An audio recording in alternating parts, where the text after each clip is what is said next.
You can't get a Flau'jae or an Angel Reese jersey anywhere else. I was talking to Sean before this because you're 20 minutes late. And Yeah. Sean's like, he's in Professor Adam voice. I was like, oh, this must be important. How was your day? Day was good. Day is a lot of fires to put out, a lot of problems to solve. But the thing that we always say is you'd rather be busy than bored. And when you're solving problems, that's good because that means you're making progress. So Okay, I don't want to pry too much because we haven't debriefed about this, and I don't want to divulge more than we should. You've been awfully busy lately chatting with schools. What have you been up to? Yeah, it's really exciting as we continue to get momentum and prove out, what we're doing works and is special and unique. More schools want it, and it's great. And so we've been kind of deepening our relationships with schools, opening up a lot more opportunities for athletes. But, kind of alluding back to what I was saying is, putting out fires and solving problems. When you do things differently or when you're disruptive, which I don't think anybody would look at what we're doing, how much we're paying athletes, the model we have, how quickly we're moving and say that it's not disruptive. It takes a little bit longer for people to understand that and try to fit that model or that picture or that structure into a box that already exists. It's time to maybe grow the box or change the shape of that box. So I think of Adam as he's like NIL Moses. And he's like, I'm going to part the Red Sea and my crew, Sean Ellenby and partners, is coming. Man, it's clearing the trees. But the good thing is in this call that I was just on, it was like, look, the really exciting thing about solving these problems is we're both in the same boat. We both want what's best for the student athlete. We both want to make them a lot of money. And we both want to elevate the institutional brand as high as we possibly can. We can agree on that. And so if you can agree on those things, you can go a long way and you can clear a lot of trees. We got a pretty good track record too. We got a pretty good track record too. Yeah, I use this example with people. I'm like, you are coming to our Michelin star restaurant because other people have said to come. You come through our doors, you sit down at our tables, and then you want to tell the chef how to season our steaks. Yeah. There's a reason we're a Michelin star restaurant. It sounds a little cocky and arrogant, I will say, but you don't bring your food to a restaurant and start, prying in the kitchen. Yeah. But for some reason in the design space, everyone's part of the party. Everybody wants to be a designer. Yeah. And it's okay. And it's, like I said, it's different and it's new. I think I was telling Sean this example. It was like when the Wu-Tang Clan first came out, right? Like they were super polarizing. And, now you look back and they're legendary. They're iconic. But when they first came out with their stuff, they were polarizing because their sound was different. And everybody was trying to say, well, where do you fit? What genre do you fit in? What's your style like? Who can we compare you to?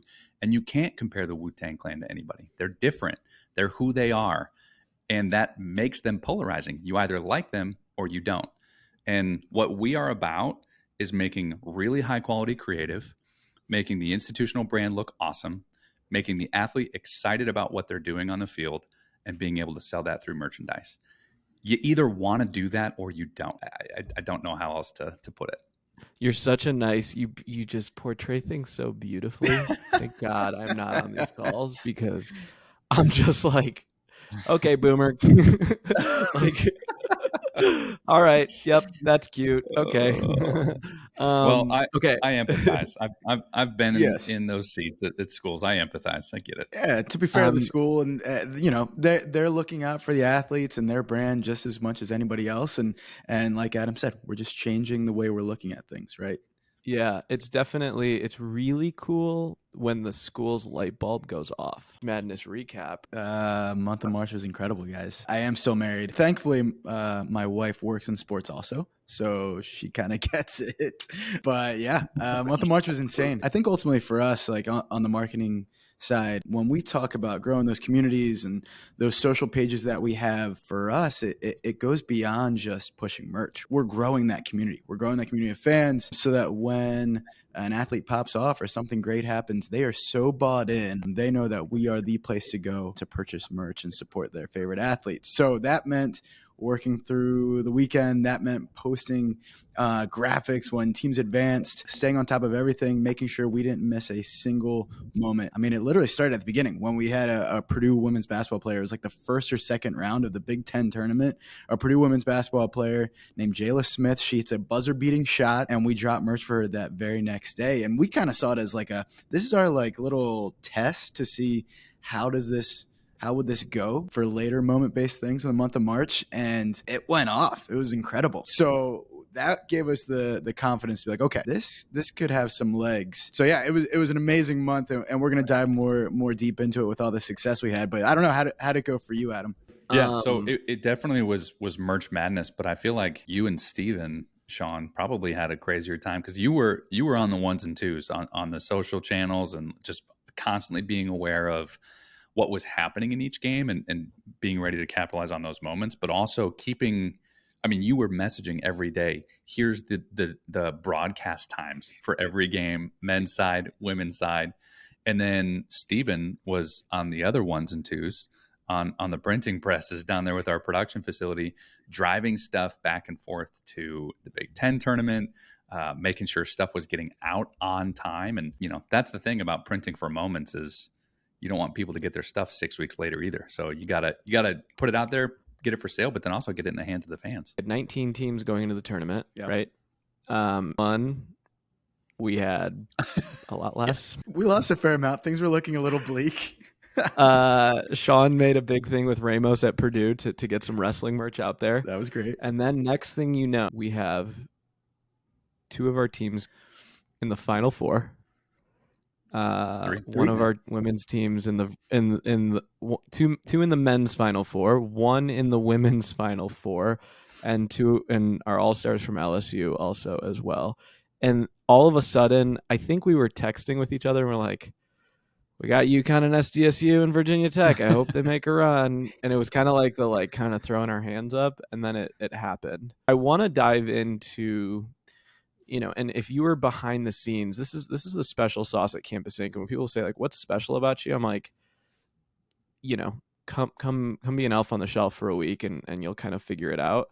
I want to dive into the anatomy of a limited drop for a special moment, because we're going to talk about, you know, Lamont Butler, Angel Reese, J.L. Smith at Purdue, right? Launching championship merch the day after, literally minutes after. Sean, what was your day-to-day playbook? How were things going down for you every day? Well, I think there was a combination between the hot market stuff, and then you also had your actual moment-based stuff. And I'll start on the moment-based side first, and I think Lamont Butler is the perfect place to start.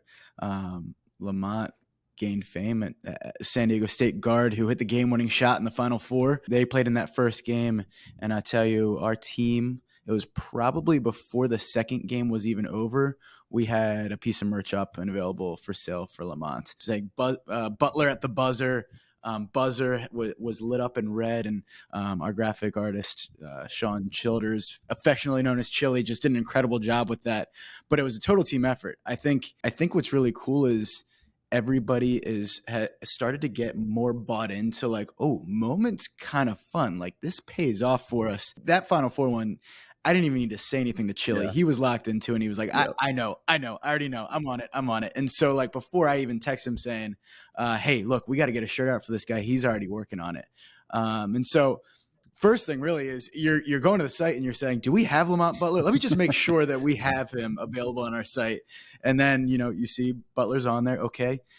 Next step, let's get the art going. Let's get the art cooking. And then behind the scenes, I don't know, I'll pass it over to you operationally, Adam, what happens on the operations side. I think, you know, the high quality creative is one piece, but then the other piece is getting the school bought in as well. And that's the interesting thing about like the licensed merchandise. And I think when Steven says, what's the special sauce at Campus Inc. is we don't want to just sling a t-shirt, right? Steven always tells us, hey man, the t-shirt comes last. It's about educating people. It's about providing opportunities. It's about helping people capitalize on their potential. And so it's not just about designing something cool. Although if you don't design something cool, no one's going to have fun with it. So we design dope stuff.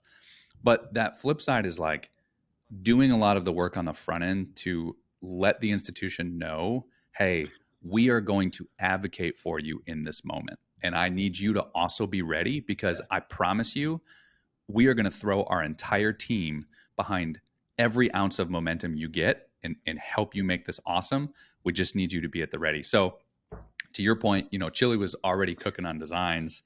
I was already texting the licensing director saying, hey, if something awesome happens here, you're going to get a text from me. And she was saying, send it my way. I'm ready. Let's get it rocking and rolling. So having those relationships and those connections and getting everybody bought into not just, oh, a t-shirt's up for sale, but this is a special moment in time. And this is a great vehicle to celebrate is kind of the next piece. And Adam, you do such a great job with that stuff. Those relationships are everything, literally everything. And for them they have a million things going on, right? They're going to the championship game, and for them to be ready for us, that speaks to that relationship that you have. That's critical. And that happens so much.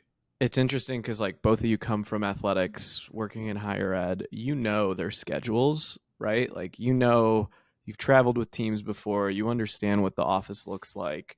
And so you almost kind of become part of their team, which is something I've never done. And so I kind of sit on the backside of like, are we good? Can we print? Let's go. Let's sell. Come on. But it's really interesting when you're kind of gearing that up, Adam. Same thing happened with Jalen Pickett.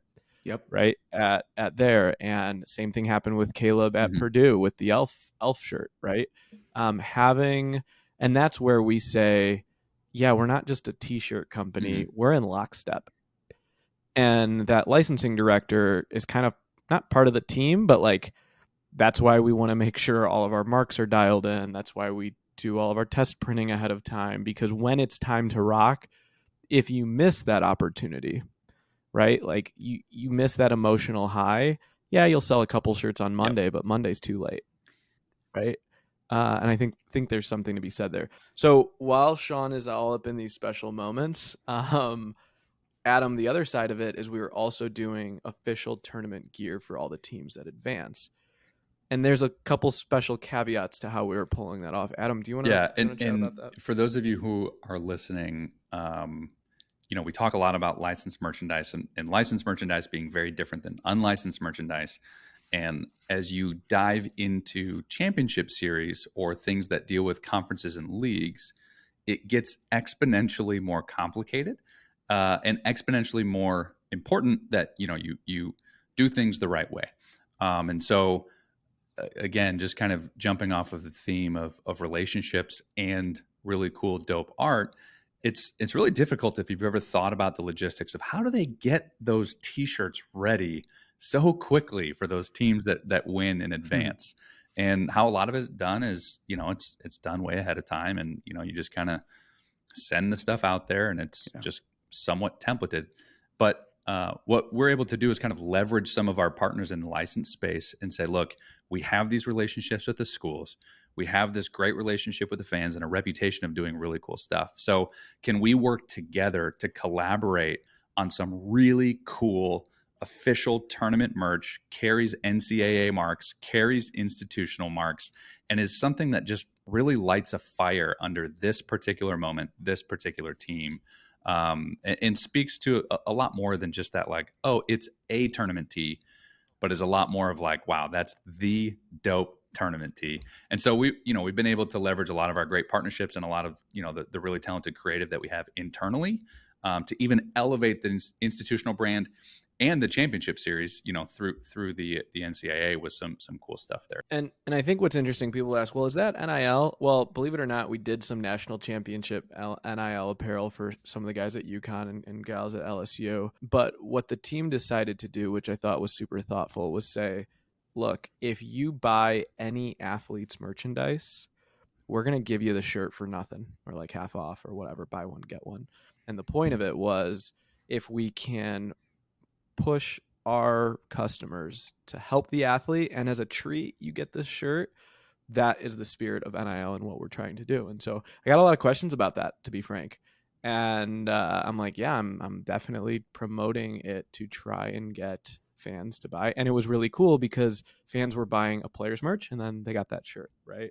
And it was fun to be able to design that. So gotten a lot of questions on that, and I just wanted to like kind of cover why we decided to do that.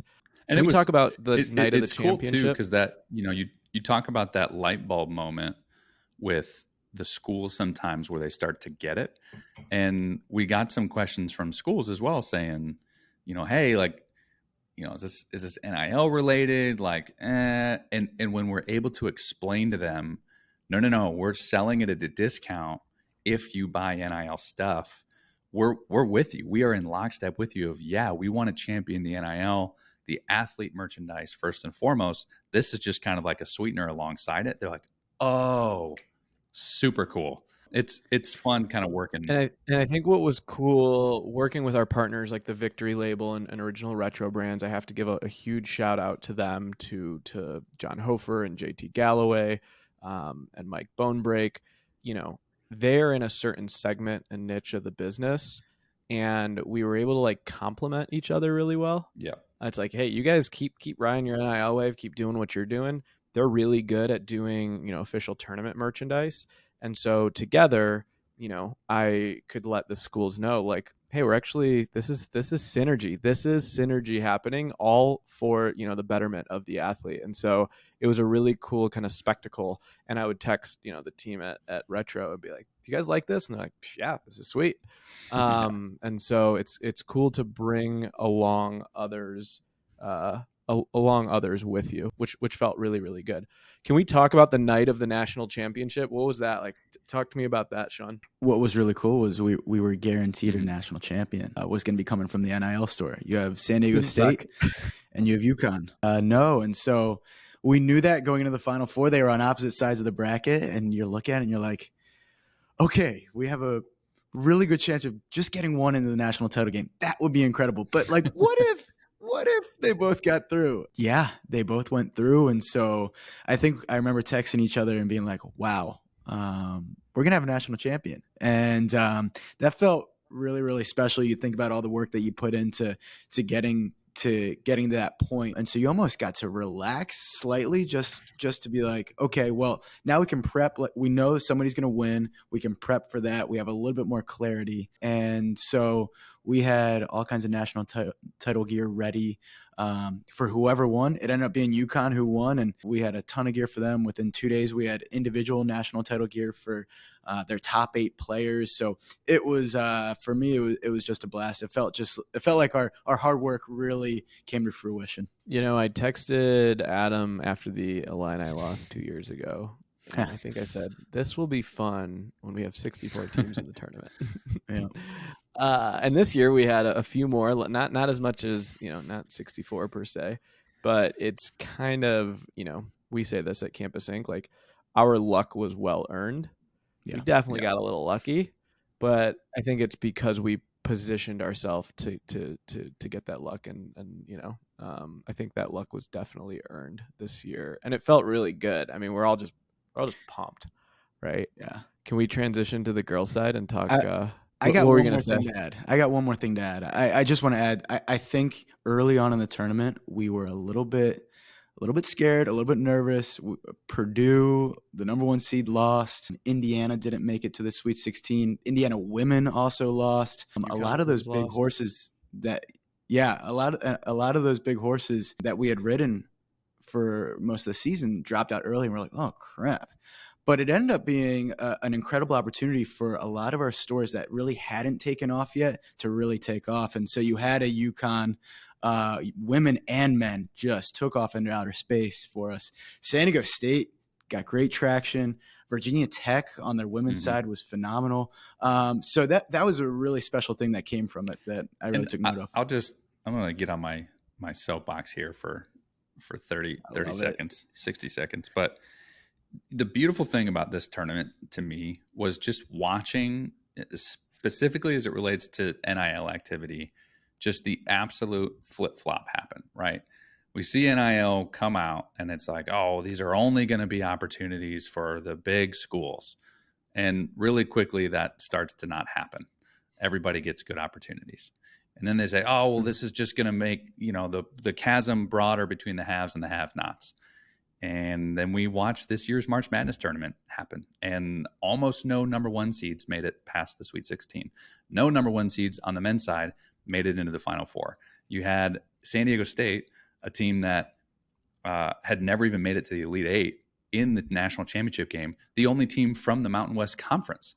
And so, yeah, FAU's there. And so then it's like, oh, well, this is bad for ticket sales and blah, blah, blah. It's like, all right, well, do we want parity or do we want good opportunities for our blue bloods? And it was exciting to be on the side that we're on of, wow, it's so fun to watch a school like San Diego State celebrate this special moment. Regardless of what happens in the national championship game, their fans are excited, their athletes are impacted. So it's just another really good example of when people get frustrated about things changing from the way they've been. The only people that usually are frustrated are the ones who are benefiting from how it's been, not benefiting from how it's changing. So that's my soapbox. Clip it, TikTok it, go viral. Okay, LSU. We thought we knew what viral was with Mr. Zach Edey selling hockey jerseys. Again, you all have redefined what viral means. Sean, you can run it back. What happened? Well, I would love to take a lot of credit for it, but really, Angel Reese deserves all of that credit, and really beyond her, Flau'jae, her teammate, and really Jason Wood. Jason Wood, he's one of our account managers who has been stewarding the relationship with Flau'jae from the beginning, and he did such an incredible job working with her mother, Kia, that Kia wanted to help bring Angel on, and that was enough, I think, to just show, yeah, we're doing something really cool here, because these are two of the biggest faces of college basketball. Angel Reese is probably the face of college basketball. And so we were able to drop NIL jerseys for two of the biggest faces in college basketball just days after they won the national championship. You have Angel Reese tweeting out her jersey, and yeah, it got 3.5 million views. That's a few on Twitter. Just a few. It set single product records for us, and it really spoke to the brand that Angel Reese has built. I can't tell you how many emails we've gotten from people in our inbox that just say, we don't know if you know Angel personally, but please pass along the message that the impact that she has had on my life personally by what she has done, not only as a player, but off the court. I am proud to wear her jersey. I am proud to wear her name on my back. And that just hits you hard, because you're like, wow, that's the kind of impact a piece of merchandise can have, right? Like, people are proud to wear her stuff. So yeah, really, really and cool. We've said it before on this podcast, but that's just another perfect example. And we will continue to beat this drum of, like, it's a great vehicle for athletes to celebrate what they're doing and who they are. And we want to do that. We want to capitalize on those moments for them and let them celebrate the things that they've accomplished, but more let it speak to who they are as people. And man, it just feels good when it kind of pops off like that. Now, Adam, you had to do a lot of work in the background to make that possible. It wasn't just like, oh, we're selling jerseys, let's go. Talk to us about what you pulled off there, with as much as you can say, because it definitely, when you came to me and you're like, yeah, we're doing this, and I'm like, left field, and you're like, it's already live, and he's like, check your phone, and I'm like, oh, we literally were watching it, and I was like, holy crap. Well, what were you doing in the background? Because Jason played a big role in making it all goes back to relationships, right? And that's the theme again is, look, we have an opportunity to do something cool. It's different. We know it's cool because we've seen it, done before. Can we do it here too?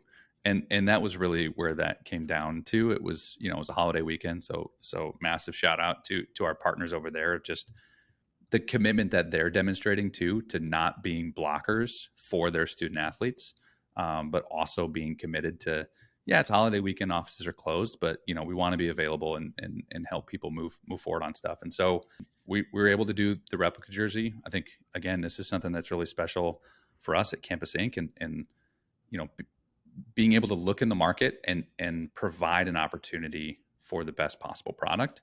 That happens in conjunction with really good partners along the way. So we're talking about, again, licensed merchandise. It's a jersey. It's an official jersey. There's a lot of steps along the way that boxes that have to get checked off to make sure that a really good product is out in the market. And I always got to give you a shout out, Stephen, of learning a lot of this from you, of like, hey man, I don't know, I've got a crazy idea.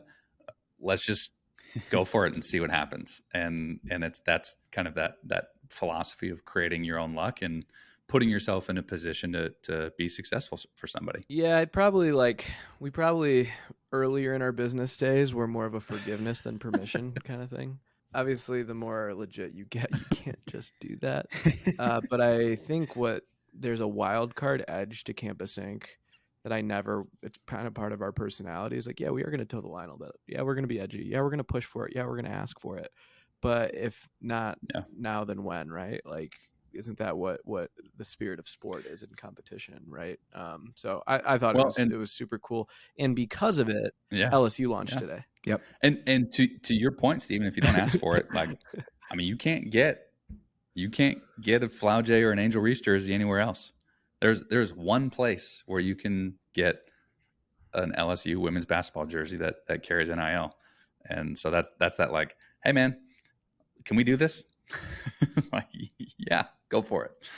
And I'll just say this is a piece of advice for athletes. If Angel Reese, who is the face of college basketball, can tweet out her merch link, anybody can. And we say all the time, we make it as easy as possible for our athletes. We're going to tweet out the link for them. We're going to invite them to collaborate on posts. But that's, in a lot of ways, the bare minimum. Like, you can do more if you want to do more. Nobody's stopping you, right? And so I think when it comes from that athlete's voice and it's them speaking directly to their fan base, it goes much further. So I think it's a good lesson to learn from it as well. Yeah, and I think what's cool is if you go on Flau'jae's Instagram right now, we've already started shipping them out early, which is sick. We did a little under promise, over deliver. And so if you go to her Instagram, you can start to see people starting to get her jersey. And that's pretty cool. 21 hours ago, I got my package officially, and someone already just put a link back in it and said, you can order it here as a customer. So like, that's NIL in action. And if you were to watch their Instagrams over the next couple of days, you're going to see tons of customers tagging it. The two of them do a fantastic job engaging with fans. Maybe when the dust settles and their appearances maybe slow down, we could maybe get them on here. Super entertaining. That'd be a fun one. Let's talk spring, summer, what's kind of happening. Adam, I first want to talk about, you've been on the road. You've been at Michigan State. You've been at Purdue. You're going to be speaking at NIL Summit. There's a lot going on. I feel like you are, I don't know, you're like a road politician or something at this point. What have you been? Yeah. What have you been up to? We saw last year institutions put on a lot of these like NIL business summits, symposiums, and it's a good opportunity for, athletes from all sports to come together with the school, and oftentimes local or partnered businesses come to those. And so, it's just a great opportunity for us to be able to kind of reinforce what we're able to do. It's a good opportunity for the student athletes to understand the breadth of the ecosystem that a school is providing for them. And so, yeah, I mean, that's where I've been spending a lot of my time. And I was telling the team, and I told you, Stephen, late at night, I was driving back from Purdue, and I was like, it's so great to just be reminded why we're doing what we're doing, right? A lot of times, the designs, the phone calls, the Zoom meetings, the back in the admin of storefronts and things, you never are bored by it. You're always excited by it. But to be able to look a student athlete in the eyes, and I'll give you a couple examples. There was a track and field athlete, and there was a softball athlete who I was, standing there just kind of chatting, and they waited for me to finish my conversation, introduced themselves, strong handshake, looked me right in the eyes and said, I don't need anything. Just wanted to say thank you. My family loves the fact that our merch is up for sale. Really appreciate what you're doing. That's it. End of conversation. Nothing outstanding, but it's a great reminder of like, it's impactful. And when you hear people go on podcasts, when you hear people write articles and say, well, nobody's getting rich from merchandise sales. Well, that's a big shame that that's the only thing that you care about. Because there's this whole other opportunity for these student athletes to capitalize on a special window in their lives and to allow their fans and their families to celebrate it.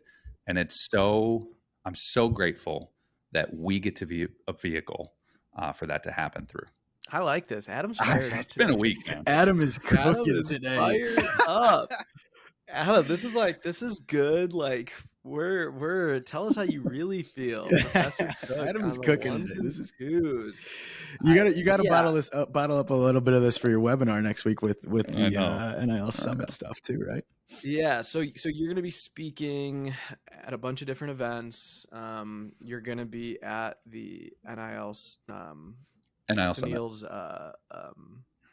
NIL Summit, and then you've got webinars coming up. It's cool because like year 1, we were kind of year 0, we were getting our feet wet. Year 2, the two of you are just like in the community now, in the forums and this and that, and it's cool. It's like you're back on college campuses from like a different sphere. So I don't know. I think it's super, super cool. Yeah, the webinar that's happening in a couple weeks is with Influencer. So it's a joint webinar with Influencer, us at the NIL store, and then Purdue. And so Jack Gallagher, NIL director at Purdue, will be joining us.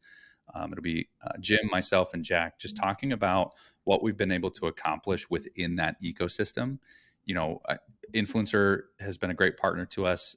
They provide a wonderful service to athletic departments and schools in the NIL space in terms of compliance and transaction disclosures and opportunities, but also, you know, just creating connections. And Jack has been really kind of at the forefront of trying to be really proactive in creating a space where athletes can explore, you know, in a safe and compliant way what this NIL ecosystem can do for them.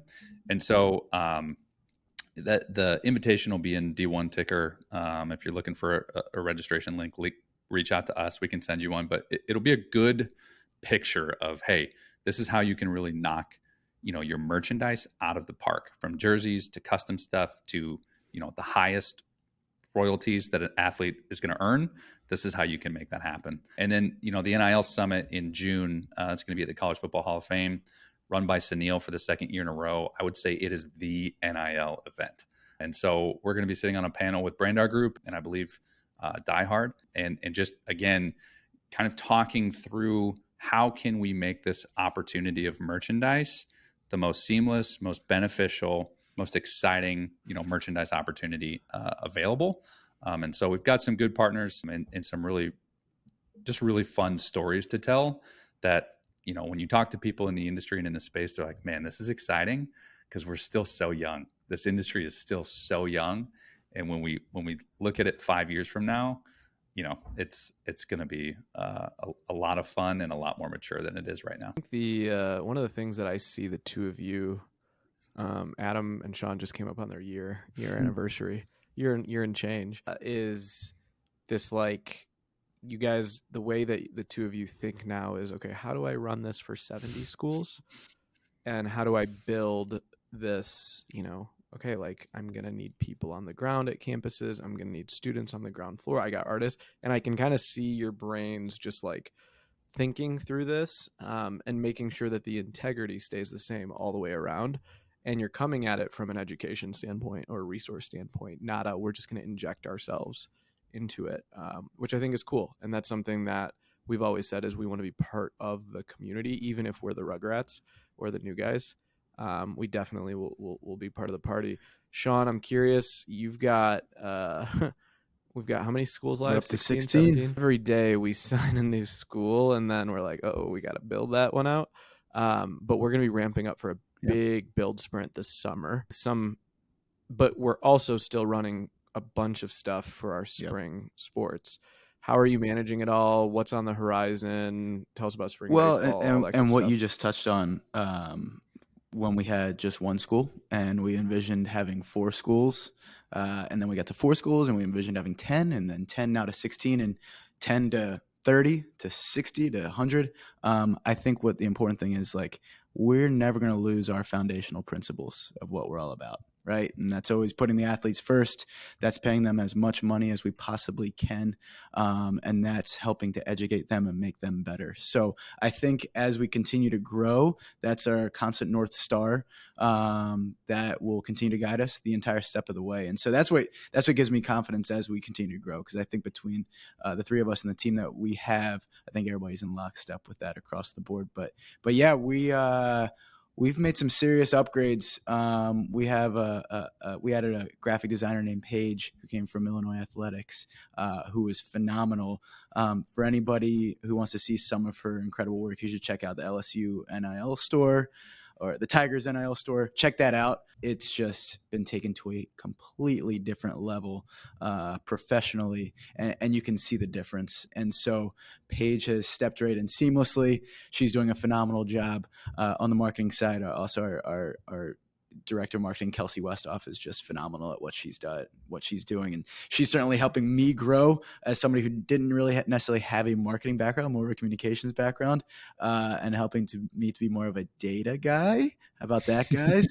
And so we're really digging into things and figuring out, okay, where are places that we can be better? Where are places that we can help serve our athletes and really put our time and resources into spaces to help us continue to grow and help those athletes. So, okay, let's stop. Sean, when you got hired in I think it was 2 months, you're like, hey, dude, I'm not a numbers guy. I was boy. Okay, we'll figure this out. You have made, on a Sunday afternoon, we get a message with a screenshot of a spreadsheet. And I'm like, what the hell is this cat doing? Can you tell us we'll give you a couple seconds to talk about this, because I think that the data that you're starting to aggregate and use is pretty cool. Adam and I are very impressed with your Excel skills. Wait, totally lost you, Steven. What do you got? Totally cut out. I'm sure you were saying Where nothing but great things. We can imagine all of the wonderful things you were saying about okay. Sean. What I do know we that heard a you were Friday saying afternoon. is, yeah. What I do, on a Sunday after. Did you hear about where I said you weren't a numbers guy? I heard that part. I heard Sunday afternoon. I know what you were alluding to. We're talking about the Sunday spreadsheet. Afternoon. Yeah. On a Sunday afternoon, me and Adam get a screenshot of a spreadsheet with Sean aggregating data and showing top figures. Sean, I'm just so proud of you. Thanks, so we'll give you a couple minutes to talk about what you're building. Well, it's funny. It doesn't really seem like data when it's just stuff that you think is fun or interesting. So maybe that's just how I need to look at it more. So it's just numbers you care about now instead of numbers you don't care about. Exactly. Hey, not taxes.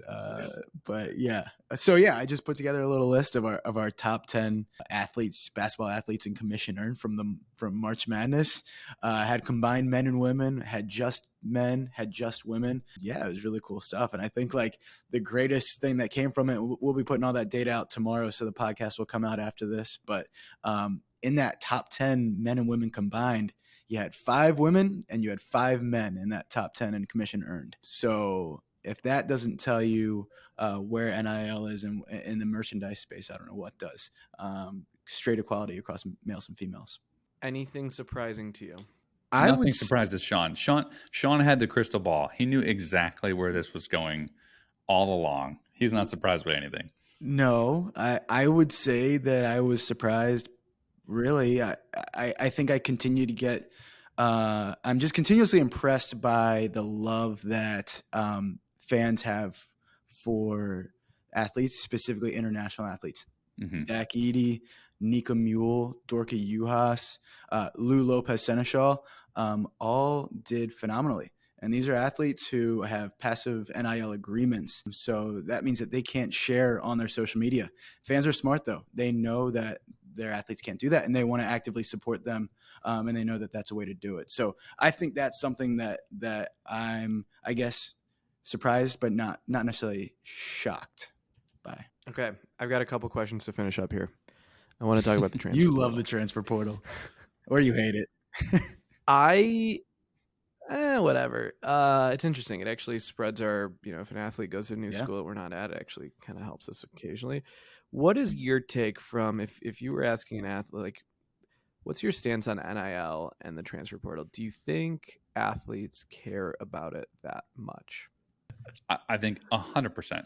I think anybody who pretends that it isn't a factor is lying to themselves or lying to others. It is a factor. How much athletes care about it, I think totally depends on the athlete. And like any other factor of choosing a school, it is a piece of an ecosystem. In the same way that strength and conditioning facilities matter to an athlete, nutrition programs matter to an athlete, dorm rooms matter to an athlete. Newsflash, fun stuff to do around campus that has nothing to do with the school matters to an athlete. I went to school in California. A big part of that reason was because I was like, I know I never have to deal with the Chicago winter again. There's a lot of things that go into an athlete's decision, and NIL absolutely is one of them. Okay. But do you think that it's as big of a deal as people are making it? So, like, let's just take Hunter Dickinson, right? Leaving Michigan. Is he thinking, I'm going to make more money elsewhere? Is he like, I want to win? And maybe that's just the top guys versus maybe someone had a rough freshman year, is looking to make a transition. How do you think that way? This is probably going to be a coach's answer and maybe a little bit of a diplomatic answer. But I think some of it, you're never going to have a blanket answer, because when you build a team, everybody comes from different backgrounds and has different things that they care about. I think what you kind of need, where you need to land, is what type of people do we want to be a part of this program? And what do we need to do to attract those types of people? And sometimes really good NIL opportunities are going to be the answer to that. Sometimes they won't be.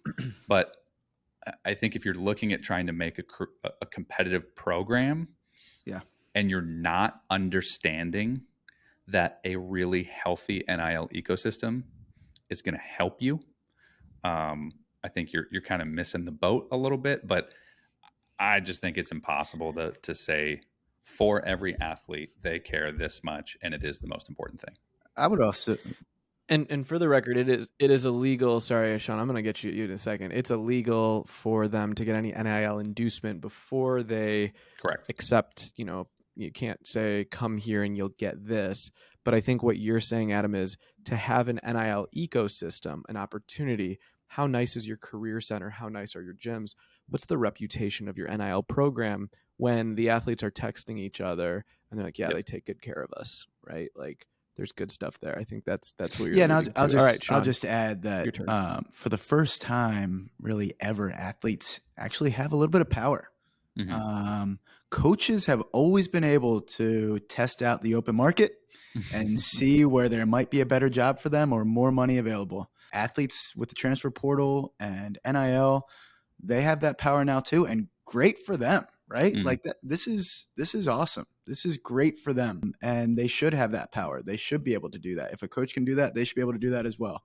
And so when they're looking at schools are, that NIL piece is massive, and they have an entire package for them. And that NIL merchandise piece, that's a piece of that package, but there's many more prongs to it, and they're weighing everything. I actually saw this. I don't know. I'm sure you guys get a lot of your NIL news from our guy Mitt Winter also, but Mitt tweeted out, this was the Purdue football coach. He said, they're building this tunnel that goes from our facility to the stadium, and it's got stadium renovations. So I'll always tease alumni. I'm like, listen, we don't need facilities anymore.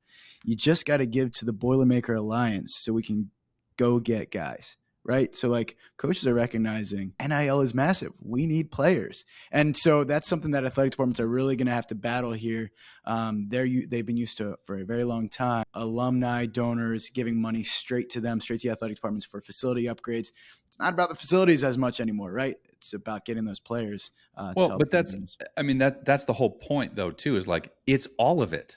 And you can't have rundown, crappy facilities with possums living in the ceiling tiles. Yep. But have boosters and a collective providing NIL opportunities and think you're going to attract people who want to live and play and work out in nice facilities. It's the whole ecosystem. Sure. And it's not going to be a blanket, solution. And I mean, we've seen a lot recently where there's talk of like, oh, we need a blanket NIL contract. Okay, then why isn't there a blanket coaches contract? Why isn't there why are we looking at this of like, well, we need as the NCAA to put one parameter and this is how NIL works. That doesn't happen at any other point in the ecosystem of the school. It doesn't happen at any other point in the ecosystem of the athletics department. It's gonna vary from school to school, market to market, and athlete by athlete. And I think it goes to say the schools that like here is a distinct moment in time. Industries change when there are rule changes. And letting that kind of capitalist society play itself out, the ones that adapt and take advantage are going to have a new first mover advantage. The ones that do create the best collectives using the best technology, having the best merch, there are going to be schools that are on their heels. And it comes down to like days and minutes, right? Like if there are schools that don't have a good collective spun up because the alumni got involved too early and they screwed it up or whatever, and they're backtracking, right? They can miss a whole transfer portal season. And next thing you know, like those kids are like, yeah, we've heard that their collective sucks, And that's that is why that's I am around, so excited right? about LSU and the job that Adam and Danielle have done bringing them on board, because LSU from day one, they had billboards up about NIL. They're a school that I think they see themselves as leaders in NIL. And so for us to be partnered with them is incredible. NILSU. That's it. I think it's, obviously you guys joke around a lot about, like teaching and academia and stuff, but there's this understanding when you look at studies and research in academia of don't just read the research, don't just read the abstract, but dig down all the way to the bottom and see who funded that research, who funded that paper. And you start to kind of get informed a little bit about maybe where some of that data is coming from. And that's something that I am applying to a lot of the NIL news as well of, who's actually supporting that take? What seat is that take coming from? And whose interests are they actually looking out for? Because like we talked about already, the banners that were waved of this is destroying college sports and destroying parity. Well, it's interesting to see where those takes came from. Merchandise isn't making anybody rich. Well, it's making one company rich. It's just not making athletes rich. So interesting to see where that take comes from. And what would be cool? I think you're alluding to a lot of like the NCAA in Congress recently in the hearing. We could really dive into that. Ooh. Yeah. And it's I mean, I'm a college athletics fan. I'm a former college athletics employee, but I am unabashedly on the side of the student athletes, creating opportunities for them. And the thing that I think, we talk about the maturity of this industry is there is a sustainable model out there. There is, where student athletes can benefit. Athletic departments don't have to shut down and cut programs. There is a model out there that exists because it happens in other industries. It happens in other countries. It happens in other contexts. We just have to keep doing a good job of educating people on it's okay to do things differently. And it's okay to have problems to solve as long as we keep moving towards solving them and not get stuck on the fact that it's just a problem. He's going to write a book. This is awesome, guys. We have definitely fallen off a little bit because we've been busy, but now that summer's going, I know we've got some guests lined up. We're going to get some athletes on here. It's like, I feel like year 2 is starting already, like year 3 of whatever. We're making another lap around the track. So this is good. Yeah, this is a fantastic conversation. As always, appreciate you guys. I'm Adam. That's Sean. That's Steven. It's another episode of the NIL Show. See you guys.